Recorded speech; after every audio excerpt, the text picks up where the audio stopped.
On to item I3, which is the consideration of adopting Resolution 21-02-25-1 in support of the local economy and businesses of Yamhill County impacted by COVID-19. I brought this resolution forward because I know that the majority of what we've done in terms of letters to the governor and legislators and a variety of different symbolic actions has really been also just to extend our support for our local businesses.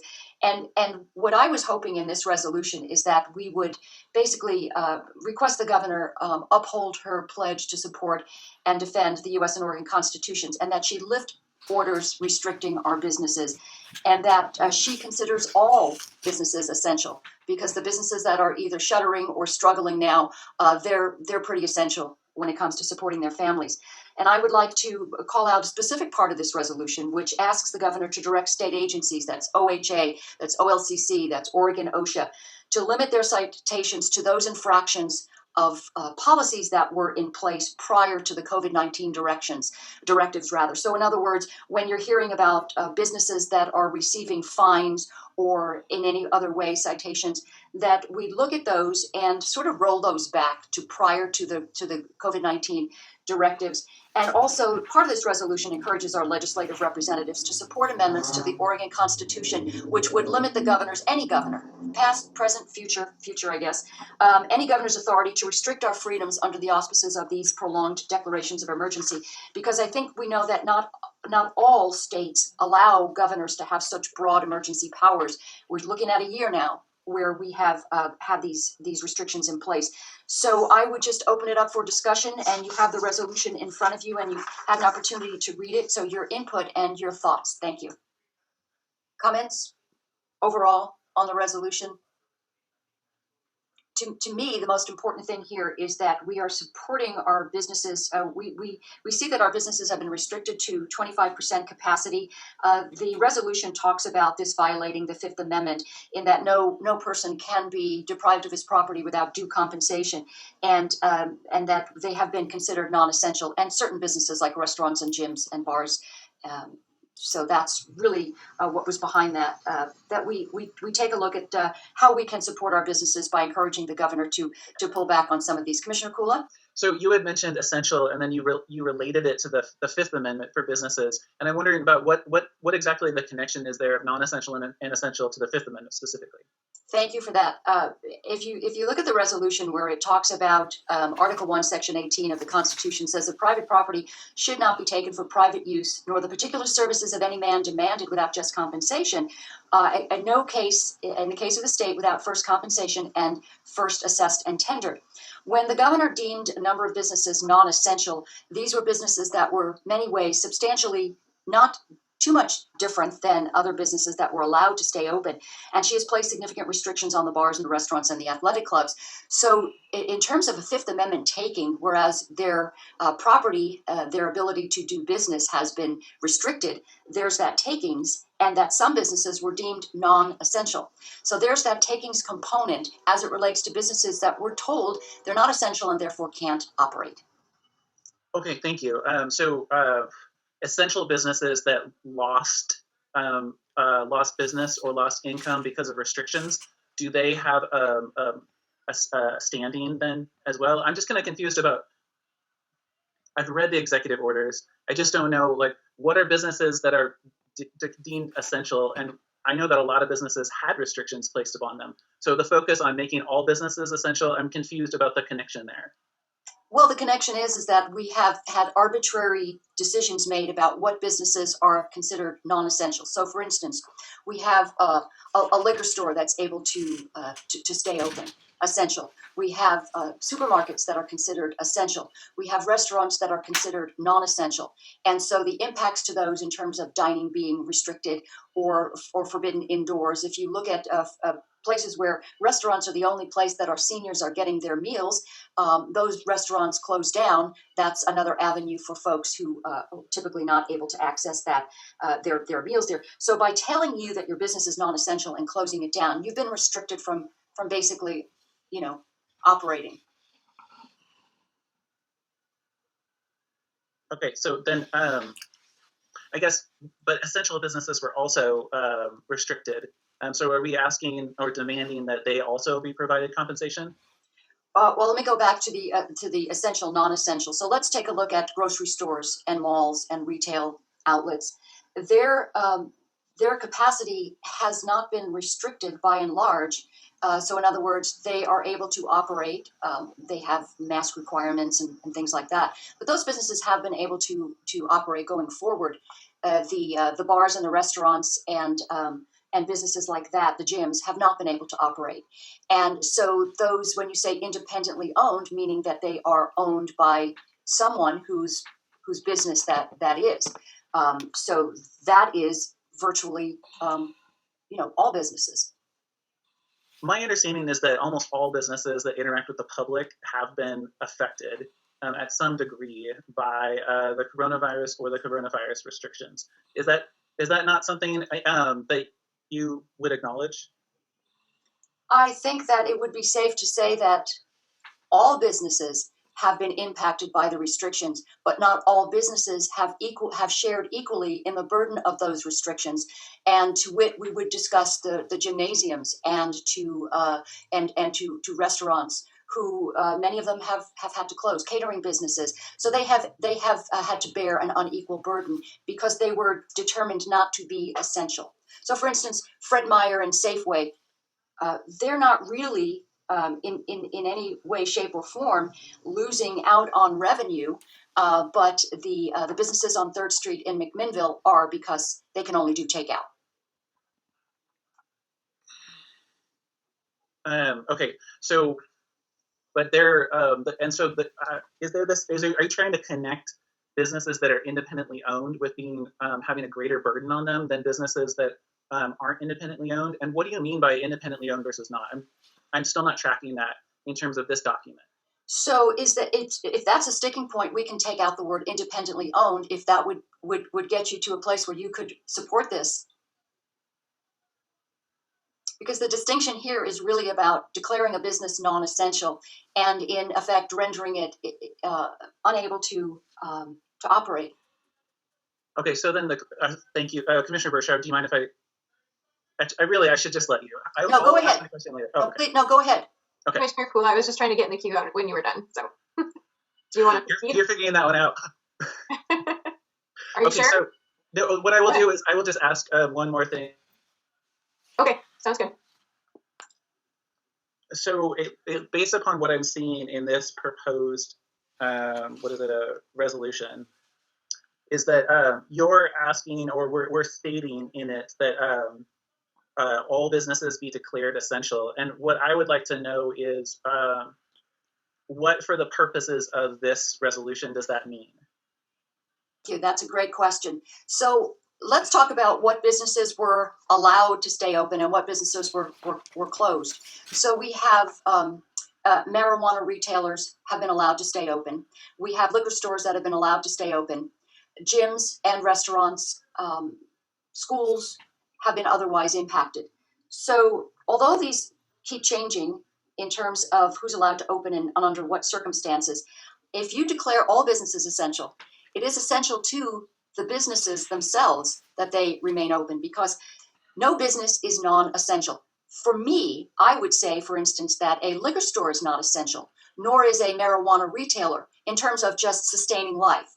Although some people, unfortunately, that is an area of dependence. That's not the point. The point is, if you really want to talk about what is essential, marijuana and alcohol are not essential. Food is. So why we have restaurants who are being told you can't serve, you can't serve people here who want to come in and have a meal, and you can't come in and work out, but you can go in and buy marijuana and alcohol. That's what I'm saying, is if we're going to have these arbitrary closures and restrictions, let's determine what we consider essential. The paragraph before that, asking us to ask the governor to direct state agencies to basically lay off the businesses that have been fined pretty significant amounts of money for not having masks, or for not enforcing 6 feet of social distancing. So I think what we're saying is, what we're asking for is a prayer for judgment, for mercy, for the businesses that have been giving pretty significant fines. That's all we're saying. We're not saying don't encourage these, but the coercion and the fines, that's the part that we're trying to soften the blow for the businesses that have had these fines. Okay, thank you. Thank you, Commissioner. Commissioner Bershauer. Thank you, Chair. I think that a resolution like this is really has been born of frustration because, and we all feel it, right? It's the feeling of being powerless to do anything to help businesses who are reaching out to us constantly, and essentially saying that they can't go for another 2 weeks or whatever it is, they can't go forward, they're not going to make it. What do you do in this situation? It's very difficult to know what to do to try and help. And I think one of my biggest frustrations through the past year is this essentially government picking winners and losers by way of deeming some businesses essential and some businesses are not. In practice, that might not be a stated policy, but in practice, that's what's happening. It doesn't make sense to anybody that you can go into a Costco and not be socially distanced, and yet a restaurant is too dangerous. And in fact, some of the scientific metrics that have come back on spread has really limited it to inside the family household. So there's a lot of things that just don't make sense. And I think that it is imperative for us to stand with our small businesses. And even when you're considering violations, I remember there was a Costco, I think it was a Costco in Eastern Washington that had an outbreak, and that business wasn't shut down. There was a different standard applied to a Costco, perhaps because of who they are, versus maybe what Old Town Bar and Grill is facing in Newburgh. So I'm very bothered by the fact that as a result of this emergency declaration, or these, that groups like OSHA and OLCC have really been weaponized against our small businesses, and every business is essential. I just had a conversation, message back and forth with the owner of Coyote Joe's, his daughter. This man is 79, 80 years old, and his life is essential. His business, his means of supporting his family is essential. The people he employs are essential. So I think that, the fact that we're considering a resolution like this is really, it's a sign that we're getting pretty desperate here. I mean, how else are we supposed to fight for the people in our county? And I think it's a step forward. Hopefully the governor is listening. So I am absolutely inclined to sign this resolution. Thank you, Commissioner. I wanted to piggyback on that mention of Coyote Joe's. And that restaurant, for those who are not aware of it, in the West Valley, every year the owner of Coyote Joe's puts on Christmas Day a dinner, a beautiful dinner for the entire community. He provides toys, he provides food at his own expense. And this is something that this is so foundational to this community. You take that away, and he's very close. I mean, he was a recipient of a grant, but they're very close to losing that. You take that out of the West Valley, no one is going to come in and fill that void. And so what we're saying here is these are not just businesses. This is the lifeblood of the community, and the West Valley is a perfect example of how that hurts. So at this point, if there's no other further discussion, I would like to, Commissioner Kula, did you want to comment? Yes, and then Christian has a comment too. This is probably a procedural. I'm in the queue. Okay, you're up. Okay, thank you. I do think that there's a lot of value in us proclaiming with one voice that essentially businesses are important.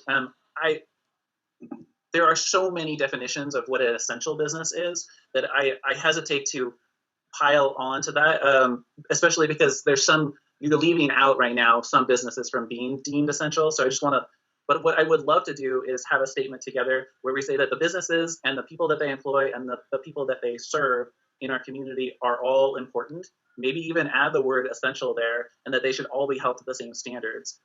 That's different than what this statement in this resolution does. I do think that there is value in having restrictions that apply uniformly across these businesses. I don't know your anecdote about the Costco and you don't have to social distance. I've never heard of a business that didn't have to follow those regulations in Oregon. But I mean, I guess if you're a massage practitioner, you don't have to follow the social distancing either. So maybe there's something where massage practitioners and tattoo artists and Costco's all get the same level of treatment, but it would be surprising to me. But I just want to say that supporting our businesses is a very important thing, and I could see supporting a resolution that has more of a forceful focus on that, and that there is essentially a safe harbor, and that only folks who are very specifically continuing to violate rules that the inspectors have come to them with are being fined. So unless there's something different that I don't know about, I'm very hesitant to say like, hey, let's forgive these blatant violations of the law. Well, they're not laws. They're not violations of the law. There is no law that says we could get in that greater discussion, but they are not violating the law. So it's an administrative rule. Is that correct? They are conditions of emergency declarations and executive orders, but they're not laws. So I think we've already had that. Christian, to clarify, are administrative rules considered laws? My understanding is these executive orders authorize the state agencies to regulate in this area through the use of administrative rules. And I think there's a clear distinction. So I'm going to go ahead, and I think you've had time to look at this. And if it's your decision not to sign on to this, I completely understand. But I'm going to have the resolution stand with the removal of the word all independently owned businesses, and just take out all businesses as essential, and ask the governor to treat them as such. So at this time, I'm going to call for the question. All those in I have to read this, don't I, Christian? One question before you read the resolution. I had missed this before, but in the whereas clause that discusses Article 1, Section 18 of the Oregon Constitution, it should read, private property will not be taken for public use, not private use. Thank you. Thank you for that. Appreciate it. Commissioner Burschauer.